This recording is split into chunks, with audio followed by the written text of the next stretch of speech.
राहुल के एड वाले बयान पर सियासत में खलबली। इंडिया ब्लॉक के नेताओं ने दिया राहुल गांधी का साथ।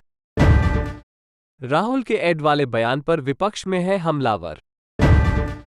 प्रियंका चतुर्वेदी ने कहा राहुल गांधी को है खतरा। प्रियंका चतुर्वेदी ने कहा जिसके साथ जनता है उसका कोई कुछ नहीं कर सकता।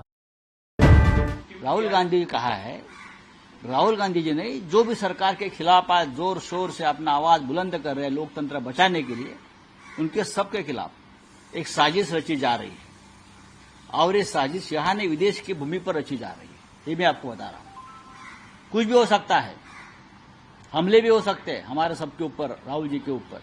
मैं इतना कह सकता हूं क्योंकि एक महीने से जिस तरह से हम सभी लोगों ने राहुल जी के नेतृत्व में दिल्ली में इस सरकार की धज्जियां उड़ाई है, सरकार की नींद उड़ गई और ये फिर एक बार ये सब गैर कानूनी काम मिसयूज ऑफ सेंट्रल एजेंसीज करके या गुंडों की मदद लेकर हम सब पर हमले हो सकते हैं। उनको ये जानकारी मिल रही है कि ईडी के ऑफिशियल्स फिर से उनके यहाँ पे छापा दे सकते हैं, तो वो यही है, जब जब सरकार डरती है ईडी, आईटी और सीबीआई को आगे करती है।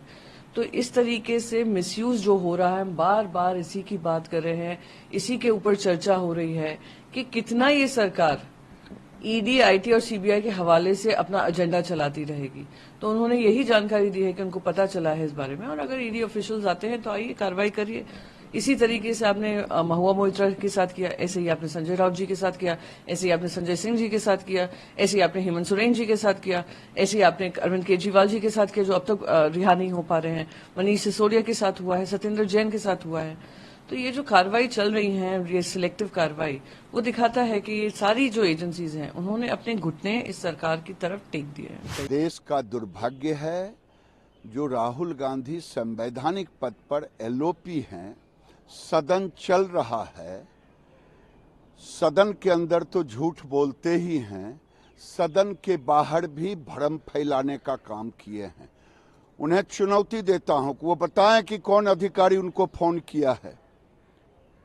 ये शर्मिंदित हैं, दुनिया से जात का पूछते, अपना जात बचाने से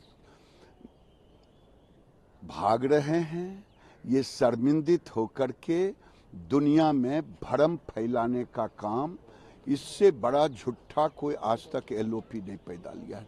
संवैधानिक पद पर बैठा व्यक्ति, हाउस चल रहा है, उसके बाद ऐसा झूठ बोलना। पूछताछ के बाद क्या कहना है आपका? देखिए, कांग्रेस और करप्शन एक दूसरे से दूर कभी रह नहीं सकती है, और ये सारे ही जानते हैं पंजाब में कि ये जो गरीबों में आटा और दाल देने का ये बादल साहब ने ये स्कीम लेके आए थे 2012 में, जहां लाखों गरीबों को 4 रुपए किलो आटा और 20 रुपए किलो दाल देने का उन्होंने हर गरीब तक पहुंच की थी और बहुत बढ़िया चल रही थी, और फिर सेंटर ने इसको कॉपी किया।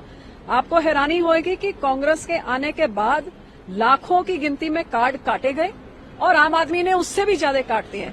और अफसोस की बात यह कि कांग्रेस पार्टी के जो मंत्री थे, ये आशु, इन्होंने ना ही कार्ड काटे, कार्ड भी काटे, और फिर राशन को बाजार में बेचने का बहुत बड़ा इनके ऊपर घोटाले का इल्जाम हुआ, जो ये अगली सरकार ने उसको देखा और उस करके अब ईडी की रेड हुई है। तो ये आना चाहिए कि कौन कौन इसमें जिम्मेवार थे, कौन कौन इसमें लिप्त थे।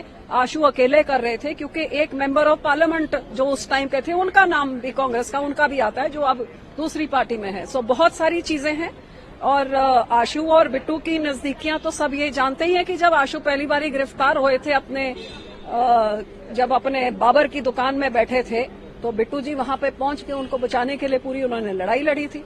सो सारा दूध का दूध, पानी का पानी होना चाहिए, और गरीब का राशन जो खा गया है उसके खिलाफ कार्रवाई जरूर होनी चाहिए। मिसयूज हो रहा है सेंट्रल एजेंसीज। हाँ, सेंट्रल एजेंसीज मिसयूज तो जरूर करते हैं, इसमें कोई शक नहीं है। विरोधियों के खिलाफ सबसे ज्यादा होती है, अपनों के खिलाफ तो क्लीन चिट मिलती है, इसमें कोई शक नहीं है। बीजेपी मिसयूज करती है, लेकिन हाँ, इस केस में तो सब जानते हैं कि चाहे आशु हो या बहुत सारे दूसरे कांग्रेसी, किसी ने कोरोना की दवाई प्राइवेट अस्पतालों को बेच के वो पैसा कमा गए। अब एक यहाँ पे साबका मुख्यमंत्री भी आए हैं, उनके ऊपर भी बड़े बड़े घोटालों की चीजें। तो बहुत घोटाले, कांग्रेस और घोटाले तो कभी एक दूसरे से, कांग्रेस और करप्शन एक सिक्के के दो पहलू हैं।